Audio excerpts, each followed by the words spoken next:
नमस्कार। मैं आप सबसे मुखातिब हूँ डॉक्टर दिनेश कुमार शुक्ल, सह आचार्य संस्कृत, राजकीय स्नातकोत्तर महाविद्यालय, बूंदी, राजस्थान।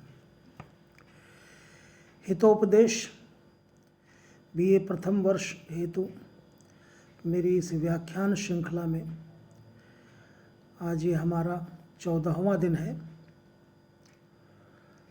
हमने अब तक देखा कि चित्रग्रीव के कहने पर सारे कबूतर एक साथ जोर लगाकर जाल लेकर उड़ गए और जब बधिक ने उनका पीछा करना बंद किया तब उन लोगों ने पूछा कि अब क्या किया जाए। तो वो अपने मित्र के पास लेकर के आया, हिरण्यक नामक चूहे के पास, जिसे अब उनके जाल काटने हैं। जाल काटने में हिरण्यक ने असमर्थता जताई। सबसे पहले उसने चित्रग्रीव के जाल काटने चाहे।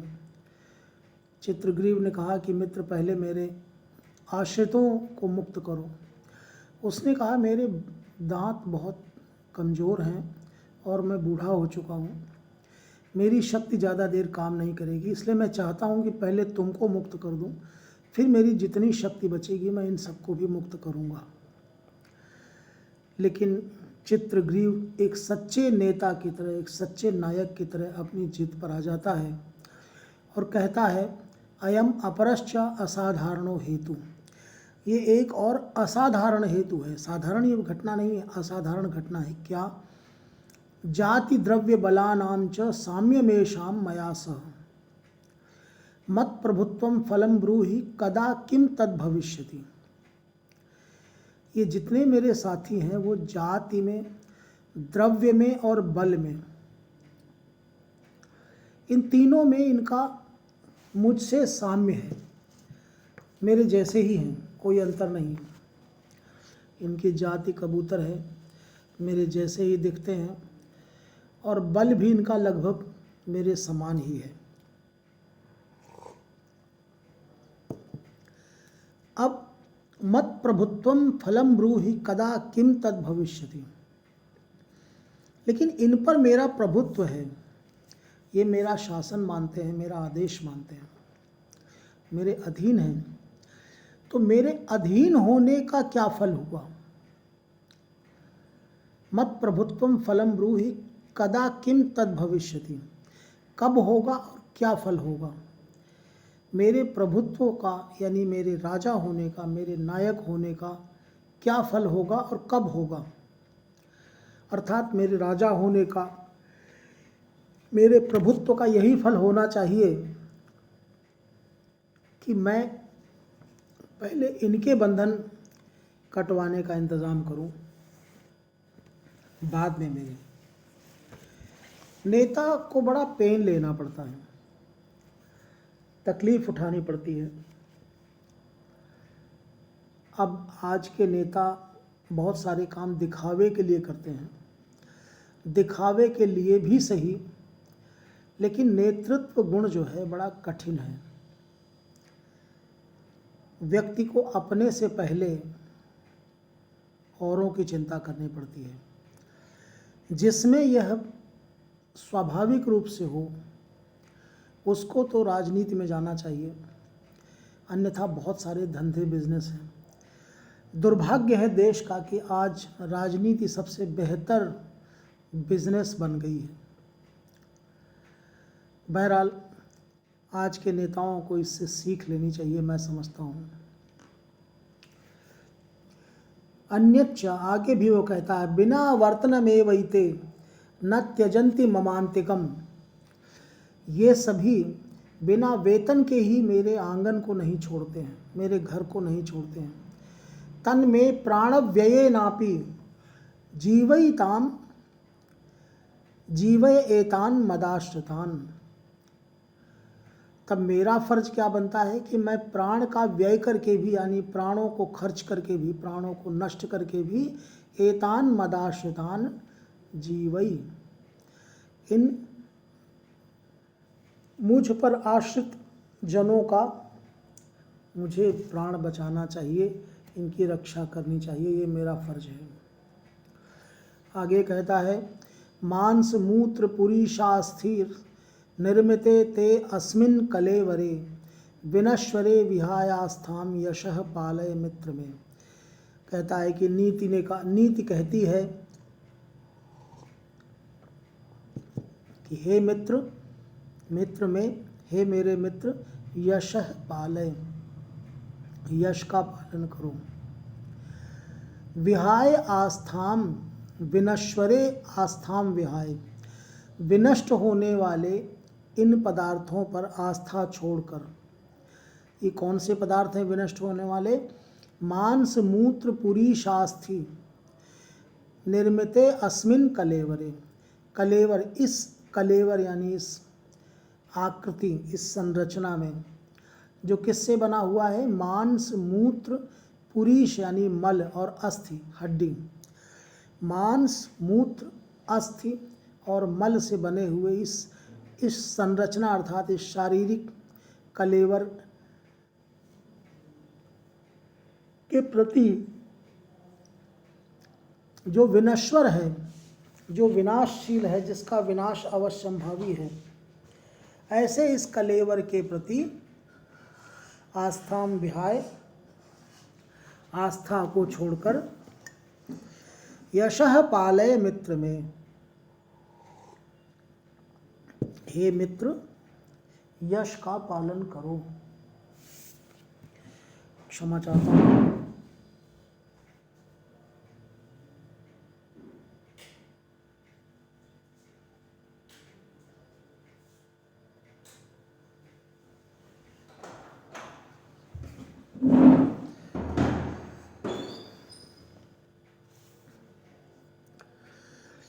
अपरं च पश्य यदि नित्यम अनित्येन निर्मलं मलवाहिना यशः कायेन लभ्यते तन्न लब्धं भवेन्नु किम्। यदि नित्यम अनित्येन, यदि अनित्य के माध्यम से नित्य को पाया जा सकता है, मलवाहिना निर्मलम लभ्यते, इस मलवाही शरीर से, मल का वहन करने वाले इस शरीर से अगर निर्मल कुछ प्राप्त हो सकता है, अर्थात निर्मल तो यश ही होता है, यशः कायेन लभ्यते, और शरीर से यश प्राप्त हो सकता है, तन्न लब्धम भवेन्नु किम्, तब उसका लाभ क्यों ना ले लिया जाए।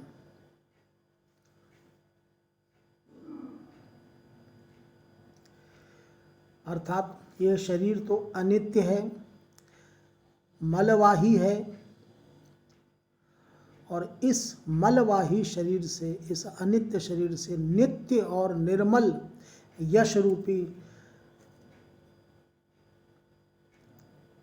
नित्य वस्तु की प्राप्ति होने वाली है, तब इसको क्यों ना ले लिया जाए। अर्थात अगर इस अनित्य शरीर से अगर नित्य यश प्राप्त होने वाला हो तो समझदारी इसी में है कि ले लिया जाए।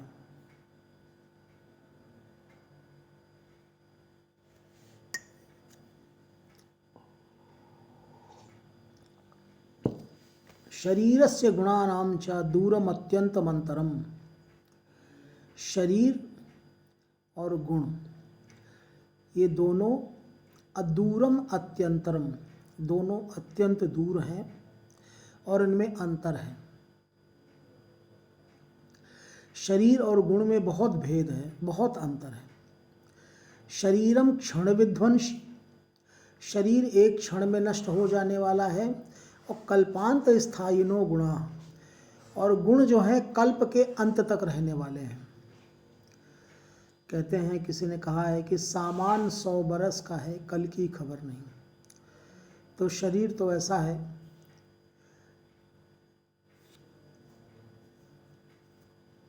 अगले पल की कोई गारंटी नहीं। शरीर को तो नष्ट ही हो जाना है। तो शरीर के मार्फत अगर कोई गुण, कोई योग्यता, कोई क्वालिटी, कोई बड़प्पन अगर हमें मिल रहा है, इस शरीर का लाभ छोड़ करके अगर कोई बड़ा लाभ मिल रहा है, एक्चुअल में दया, दाक्षिण्य आदि, उदारता, इन सब को गुण कहा गया था। और गुण जो है वो कल्पांत स्थायी होते हैं। कल्प यानी जब चारों युग समाप्त होते हैं तब एक कल्प का अंत होता है। तो कहते हैं कि गुण तो कल्पांत स्थायी होते हैं। तो आप बताइए कि शरीर की चिंता करना ज़्यादा समझदारी है या गुणों की? शरीर तो क्षण विध्वंसी है और कल्पांत स्थायी नो गुणा। इत्याकर्ण्य हिरण्यकः प्रहृष्टम अथाह प्रहृष्टमनाः पुलकितः सन्न अब्रवीत। इतना सुनकर हिरण्यक जो है प्रहृष्ट मनाः, प्रसन्न मन से, पुलकितः सन, उत्साहित होता हुआ बोला, ब्रवीत, साधु मित्र, साधु, बहुत सुंदर मित्र, बहुत सुंदर। अनेन आश्रित वात्सल्येन त्रैलोक्यस्यापि प्रभुत्वं त्वयि युज्यते। इस आश्रित वात्सल्य के द्वारा तुम त्रैलोक्य के प्रभुत्व के भी योग्य हो। तुम डिजर्व करते हो। तुम अगर तीनों लोकों का प्रभुत्व पा सको तो तुम इसके योग्य हो। एवं मुक्त्वा तेन सर्वेषां बंधनानि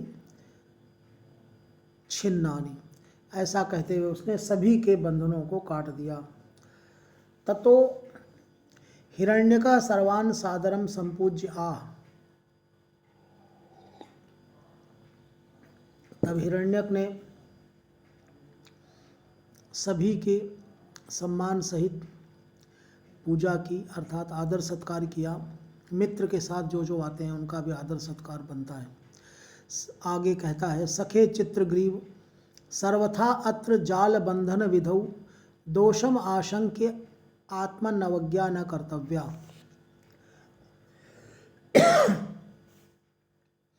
हिरण्यक कह रहा है कि हे मित्र चित्रग्रीव, सर्वथा अत्र जाल बंधन विधौ दोषम आशंक्य।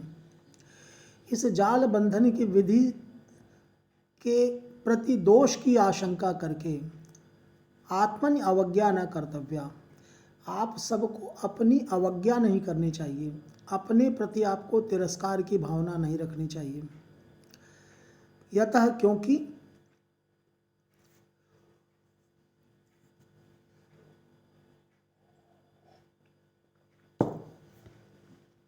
यो अधिकात् योजन शतात् पश्यति इह आमिषम खगः। जो खग, जो पक्षी, यानी इस संसार में, आमिषम पश्यति अधिकात् योजन शतात्, सैकड़ों योजन दूर से जो आमिष यानी मांस को देख लेता है, जो पक्षी अर्थात गिद्ध इत्यादि, स एव प्राप्त कालस्तु पाशबंधम न पश्यति। वही जब बुरा समय आता है तो अपने जाल को नहीं देख पाता। जो सैकड़ों योजन दूर से मांस को देख लेता है, बुरा समय आता है तो अपने जाल को नहीं देख पाता, समीप ही स्थित जाल को नहीं देख पाता और जाल में फंस जाता है।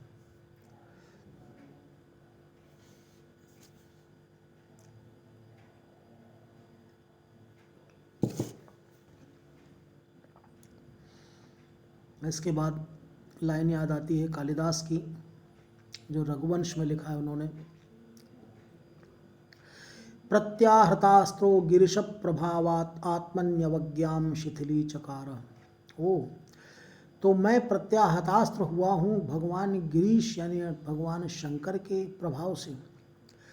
ऐसा सोच करके उसने अपने प्रति जो अवज्ञा का भाव था उसको थोड़ा शिथिल कर दिया, अपने प्रति अवज्ञा का भाव कम कर दिया। अपरंच शशि दिवाकरयोर ग्रह पीडनम गजभुजंगमयोरपि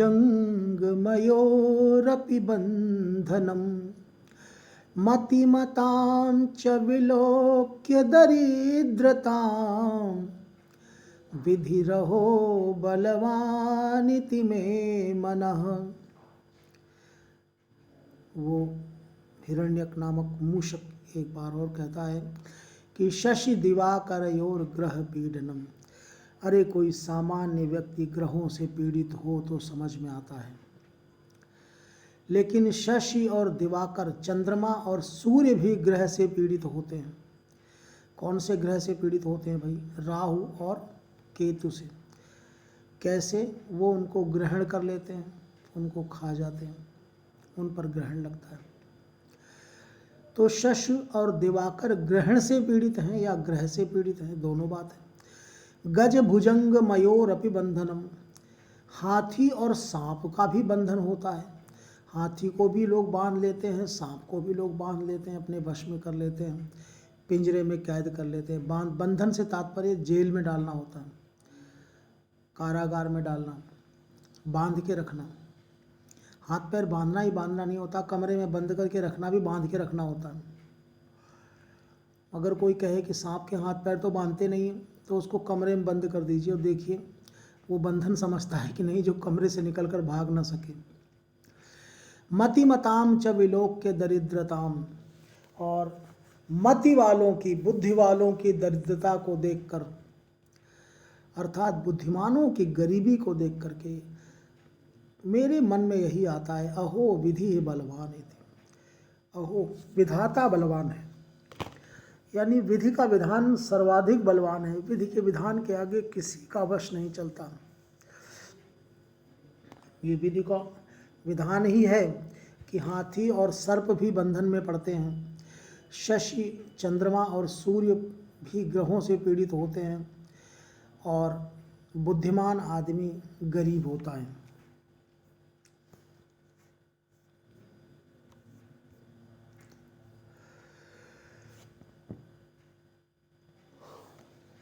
बड़ा सुंदर विधाता के विधान की बलवत्ता के समर्थन में एक और श्लोक है। व्योमैकांत विहारिणोपि विहगा संप्राप्नुवन्त्यापदम। व्योम के एकांत में विहार करने वाले, व्योम अर्थात आकाश के एकांत में विचरण करने वाले भी विहगाः यानी पक्षी, संप्राप्नुवन्त्यापदम आपदा को प्राप्त करते हैं, यानी वो भी पकड़ लिए जाते हैं। असीमित अगाध आकाश में उड़ने वाला पक्षी भी बहेलिया के द्वारा पकड़ लिया जाता है। बध्यन्ते निपुणैरगाध सलिलान मत्स्या समुद्रादपि।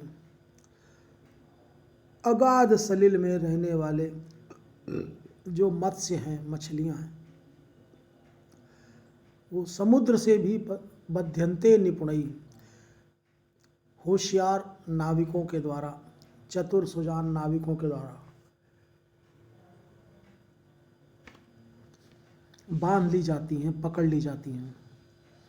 दुर्नीतम किमिहास्ति किम सुचरितम कह स्थान लाभे गुणा। दुर्नीतम किमिहास्ति, यहाँ दुर्नीति क्या है? यानी नीति अनीति जैसी कोई चीज़ नहीं होती। किम सुचरितम, सुचरित और दुष्चरित जैसा कुछ नहीं होता। आप कितना भी अच्छे आचरण करें, आप पर विपत्ति आनी है तो आएगी। कह स्थान लाभे गुणा, और स्थान लाभ में भी क्या फ़ायदा है? किसी को कोई बड़ा अच्छा स्थान मिल जाए, बड़ा अच्छा पद मिल जाए, तो उससे सोचे कि उसको बड़ा लाभ है, तो ऐसा कुछ भी नहीं है। कालो ही व्यसन प्रसारित करो गृहणाति दूरादपि। काल जो है, समय जो है, वो व्यसन प्रसारित कर, व्यसन के द्वारा यानी विपत्तियों के द्वारा अपने हाथों को फैला करके दूर से भी पकड़ लिया करता है। इति प्रबोध्य आतिथ्यम कृत्वा आलिंग्य च चित्रग्रीवस्तेन संप्रेषितो यथेष्ट देशान सपरिवारो ययौ। इति प्रबोध्य, इस प्रकार से कह करके, आतिथ्यम कृत्वा, आतिथ्य करके, आलिंग्य च और आलिंगन करके, चित्रग्रीव, चित्रग्रीव तेन संप्रेषिता उसके द्वारा भेजा हुआ, यानी चित्रग्रीव को उसने जब भेज दिया तो यथेष्ट देशान सपरिवारो ययौ, अपने इष्ट देश में जाकर के परिवार के सहित निवास करने लगा। हिरण्यको अपि स्वविवरम प्रविष्ट, हिरण्यक भी अपने विवर यानी बिल में प्रवेश कर गया। अतः यानि कानि च मित्राणि कर्तव्यानि शतानि च पश्य मूषिक मित्रेण कपोता मुक्त बंधना। जिस किसी को भी, छोटे से छोटे और बड़े से बड़े, जैसे तैसे भी सैकड़ों मित्र बनाने चाहिए, बना लेने चाहिए। देखिए, एक चूहे की मित्रता से एक कबूतर बंधन मुक्त हो गए। नीति कहती है कि जैसे तैसे करके भी जिस किसी को भी लेकर के सैकड़ों मित्र बना लेने चाहिए, खूब सारे मित्र बना लेने चाहिए। पता नहीं कब कहाँ किस जगह किसकी उपयोगिता सिद्ध हो जाए। देख लीजिए, एक चूहे की मित्रता का लाभ हुआ कि सारे कबूतर छंद से, बंधन से मुक्त हो गए। धन्यवाद। शुभ रात्रि।